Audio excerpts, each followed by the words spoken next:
राजनीतिक होली का अर्थ तभी होगा जब राजनेताओं के माध्यम से जनता के जीवन में खुशियां आए। व्यक्तिगत होली अब मनाइए, परिवार के बीच होली मनाइए, लेकिन राजनीतिक होली मेरे हिसाब से तभी मनाई जाए जब राज्य की जनता खुशहाल हो। अभी आज महत्वपूर्ण बजट पे चर्चा हो रही थी जिनमें आपका भूमि विभाग का मामला था, और मैंने उस पर कहा भी कि आज अगर आप अंचल को दुरुस्त नहीं करते हैं तो हर एक घर में भाइयों के मध्य आज एक द्वंद्व चल रहा है। दावा की जमीन में दखल किसी और का है और कागज किसी और के नाम पर है कि मैं किसान हूँ, आसमान में धान बो रहा हूँ। लोग कहते हैं आसमान में धान नहीं जमता है, तो कभी कहते हैं कि जब धरती में भगवान जम सकते हैं, यहाँ भगवान का मतलब सभी धर्म से लीजिए, ईश्वर, अल्लाह, खुदा, रब, वाहेगुरु सबसे, कि धरती में अगर भगवान जम सकता है तो आसमान में धान क्यों नहीं लग सकता है। अब तो या तो आसमान में धान उगेगा या फिर धरती से भगवान उठेगा।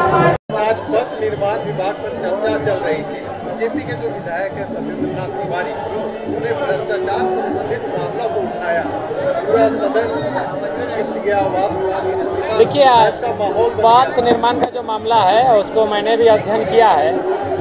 इससे पूर्व जो पथ निर्माण का कार्य किया गया था वो काफ़ी ज़्यादा राशि थी और किलोमीटर काफ़ी कम था, और इस बार जो सरकार अपना बजट लेकर आई है, राशि कम है और सड़क की लंबाई ज़्यादा है। तो उनका वही तर्क था कि इससे पहले जो आपने सड़क बनाया है, कहने का मतलब है आपने 10 रुपये में 5 किलोमीटर सड़क बनाई है, और इस बार अगर आप 5 रुपये में 10 किलोमीटर सड़क बनाने की बात कह रहे हैं तो क्या तर्क है आपके पास। तो उन्होंने पूर्व का बजट को वर्तमान के बजट में तुलनात्मक अध्ययन करते हुए तर्क विधायक महोदय ने उठाने का कार्य किया था, जिसपे सदन में थोड़ा सा गहमागहमी हुई थी। सवाल? हाँ, पता चला कि शायद वो छत्तीसगढ़ के किसी जेल में थे, उन्हें रांची पूछताछ के लिए लाया जा रहा था। उसी क्रम में शायद वो घटना घटी है जिनमें उनको इनकाउंटर में मारा गया है। देखिए, अगर कोई आपराधिक गतिविधियों में संलिप्त है तो निसंदेह उन पर कार्रवाई होनी चाहिए, लेकिन अगर पूछताछ हो जाती तो मेरे हिसाब से और भी बहुत सारे रहस्य का उद्भेदन हो जाता।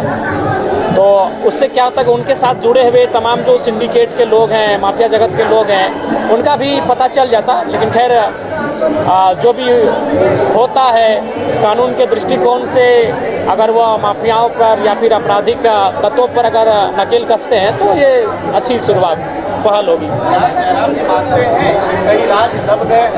निसंदेह अगर आप इनकाउंटर जैसी घटनाएं घटती है तो कुछ राज कहीं ना कहीं दफन हो जाते हैं, और शायद वो राज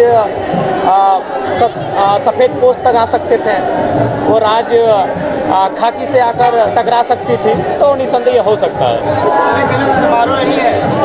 देखिए, होली को लेकर ज़्यादा कोई उत्साहित नहीं है, आप लोग इसको कवर कर लीजिए।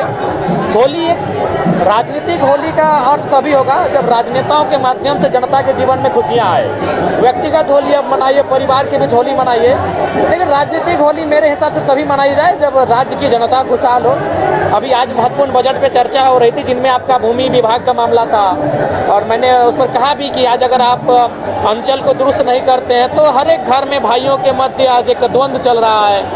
दावा की जमीन में दखल किसी और का है और कागज किसी और के नाम पर है, जो कि हर दूसरे परिवार में ये युद्ध चल रहा है। तो सरकार को इस पर चेतना चाहिए और जमीन संबंधित मामलों को दुरुस्त करना चाहिए। मैंने एक रामाशंकर विद्रोही की कविता को भी सुनाया था, आपको भी सुना देते हैं कि मैं किसान हूँ, आसमान में धान बो रहा हूँ। लोग कहते हैं आसमान में धान नहीं जमता है, तो कभी कहते हैं कि जब धरती में भगवान जम सकते हैं, यहाँ भगवान का मतलब सभी धर्म से लीजिए, ईश्वर, अल्लाह, खुदा, रब, वाहेगुरु सबसे, कि धरती में अगर भगवान जम सकता है तो आसमान में धान क्यों नहीं लग सकता है। अब तो या तो आसमान में धान उगेगा या फिर धरती से भगवान उठेगा।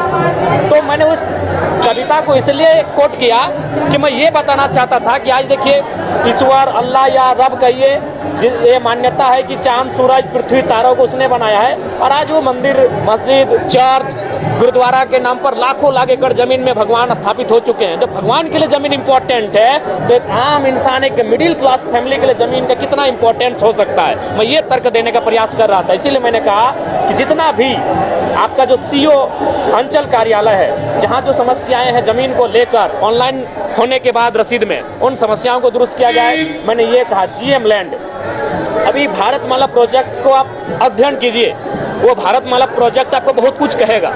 वो प्रोजेक्ट 22 किलोमीटर उत्तर प्रदेश से होकर गुजरी है, 160 किलोमीटर बिहार, 160 किलोमीटर झारखंड और लगभग 250 किलोमीटर पश्चिम बंगाल। अब जब आप उसका सर्वे करेंगे तो बाकी 3 स्टेट में कहीं जीएम लैंड अगर मिला भी है तो नामात्र मिला है, और झारखंड में लगभग 50 से 60% जीएम लैंड मिला है। इसलिए मैंने कहा कि जीएम लैंड की रसीद, मालगुजारी रसीद जितना जल्दी हो सके रैयतों के पक्ष में काटी जाए, और नहीं तो इसी प्रकार यहाँ के जो रैयत हैं वो ठगे जाएंगे।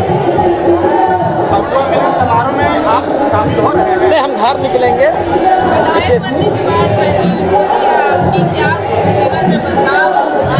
बदलाव विशेष नहीं है, बस यही है कि थोड़ा मैंने एक प्रोटोकॉल में आए तो जो काम होते हैं, जो सवाल होते हैं, उन पर कार्रवाई होती है। जैसे मैंने ITI कॉलेज और डिग्री कॉलेज का मामला सवाल में उठाया था, सवाल में हम उठाए और उसके बाद तुरंत वह कार्रवाई होना शुरू हो गया।